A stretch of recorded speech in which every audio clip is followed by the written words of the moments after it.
সিপিএমের পদযাত্রা ও বিজেপির বনভোজনকে ঘিরে উত্তেজনা গোঘাটের কামারপুকুরের শ্রীপুর এলাকায়। জানা গেছে, বিজেপির পার্টি অফিসে কর্মী সমর্থকদের নিয়ে বনভোজন হচ্ছিল। অপরদিকে সিপিএমের পদযাত্রা ও কামারপুকুর ডাকবাংলো সংলগ্ন এলাকায় একটি পথসভা অনুষ্ঠিত হয়। মিছিল শ্রীপুর এলাকা পেরিয়ে আসার সময় বিজেপি পার্টি অফিস থেকে জয় শ্রীরাম স্লোগান দেওয়া হয়। অন্যদিকে সিপিএমের ইনকলাব জিন্দাবাদ স্লোগান। সিপিএমের অভিযোগ, বিজেপি কর্মী সমর্থকদের হাতে লাঠি নিয়ে দাঁড়িয়ে থাকতে দেখা যায়।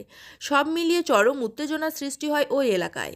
পরিস্থিতি সামাল দিতে ব্যাপক পুলিশ বাহিনী মোতায়েন করা হয়। উল্লেখ্য, বেশ কয়েক সপ্তাহ আগে সিপিএমের এই পার্টি অফিস লিখিতভাবে বিজেপির হাতে তুলে দিয়েছে, এমনটাই দাবি করেছিলেন আরামবাগ সাংগঠনিক জেলা বিজেপির সভাপতি বিমান ঘোষ।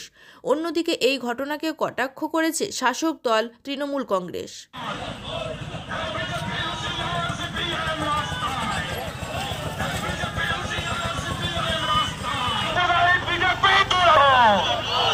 सांप्रदायिक बीजेपी दूर हटो, इंकलाब जिंदाबाद, सारा भारत किसान सभा जिंदाबाद।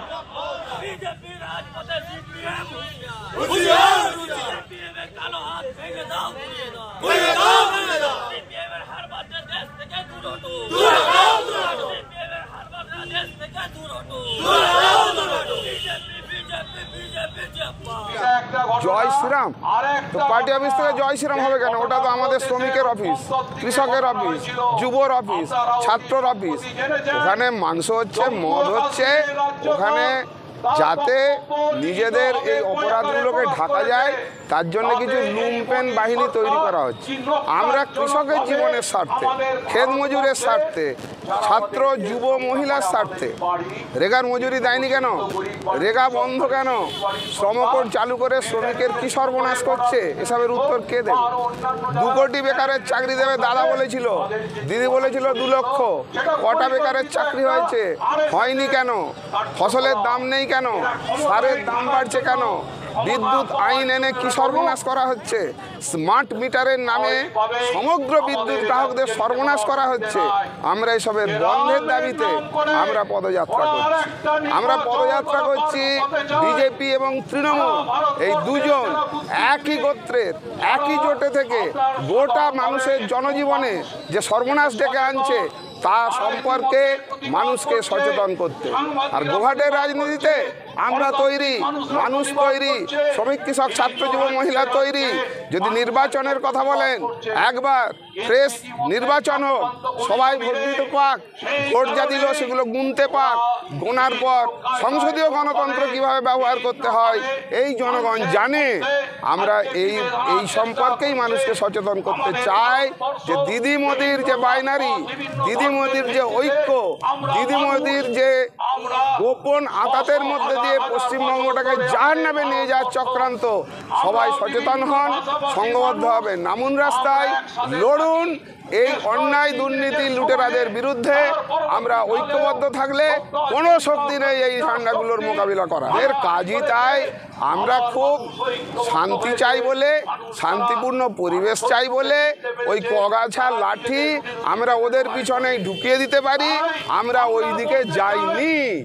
আমাদের লাঠি নয়, আমাদের হাত, আমাদের জল জল চোখ, আমাদের সচেতনতা, আমাদের ওদেরকে মোকাবিলা করার যথেষ্ট শক্তি আমাদের আছে। আমরা প্ররোচনায় পা দেবো না বলেই আমরা এখানে পথসভা করছি। আর আমাদের কর্মসূচি ঘোষিত ছিল না যে ওরা যেখানে মাংস মদ করছে আমরা সেখানে যাব। আজকে যেটা আমাদের কাছে বার্তা ছিল, আমাদের এটা এমনি দলীয় আগে থেকে সিদ্ধান্ত ছিল যে আজকে আমাদের দলীয় কর্মীদেরকে নিয়ে একটা বনভোজন করা হবে। কিন্তু এখানে সিপিএমের যারা হারমাদ রয়েছে তারা অ্যাকচুয়ালি মিছিল করতে আসেনি, তারা পার্টি অফিস দখল করবে বলে আমাদেরকে আগে থেকে অন্য মারফত আমরা বার্তা পেয়েছিলাম।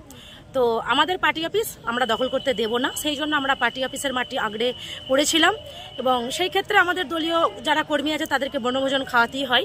তো ওরা আমাদেরকে দেখে ভয় পেয়ে পালিয়ে গেছে। ইনকলাবকে হার মানতে হয়েছে জয় শ্রীরামের কাছে। এটা সব থেকে সিপিএম পার্টির বড় লজ্জা। ওনারা নিজেরা কিছু করবেও না, কাউকে কিছু করতেও দেবো না, শুধু সবারই পিছনে কাটি করা কাজ হচ্ছে সিপিএমের। সব থেকে হারমার দল হচ্ছে সিপিএমের দল। ওদের না আছে নেতা, না আছে মন্ত্রী, তবু সে এসে এর পিছনে ওর পিছনে কাটি দেওয়া কাজ। তো আজকে ওনারা এসেছিলেন, দেখে গেছেন জয় শ্রীরামের ক্ষমতা কত, জয় শ্রীরাম কর্মীদের ক্ষমতা কত, ওনারা দেখে ভয় পেয়ে পালিয়ে গেছে। ঠাকুর শ্রীরামকৃষ্ণদেবের চরণধূলি মিশ্রিত যে পুণ্যভূমি, যে সংস্কৃতি কামারপুকুরের মানুষ পছন্দ করেন, সেই সংস্কৃতির বাইরে একটা অপসংস্কৃতি আমদানি করার সুন্দর প্রচেষ্টা। তাতে সাই দিয়েছে সিপিএম, তাদের রক্তলোলুপতা, তাদের ভোঁতা হয়ে যাওয়া মরচে পড়া তারা হাতুড়ি কাস্তে বের করেছে নতুন করে মানুষের গণতন্ত্রকে কাটার জন্যে। আর বিজেপি তো মুখিয়েই রয়েছে। এই কিছুদিন আগে রামচন্দ্রের নামে ধর্মের একটা জিগির তোলার চেষ্টা, আজকে সেখানেতে মদ মাংসের ফিস্টি। স্বাভাবিকভাবে যেটা কাম্য এই ধরনের রাজনৈতিক দলগুলির কাছ থেকে সেটাই হচ্ছে। তবে কামারপুকুর তথা গোঘাটের মানুষ কিন্তু ভেতরে ভেতরে দৃঢ় প্রতিজ্ঞ হচ্ছে, প্রস্তুতি নিচ্ছে এই অপসংস্কৃতির বিরুদ্ধে সংস্কৃতি ফিরিয়ে নিয়ে আসার জন্য। তারা জোড়াফুলকে বেছে নেবে। আগামী 24-এ যা প্রতিফলন সুন্দরভাবে দেখা যাবে। শীততাপ নিয়ন্ত্রিত অত্যাধুনিক রেস্টুরেন্ট ময়ূখ রেস্টুরেন্ট।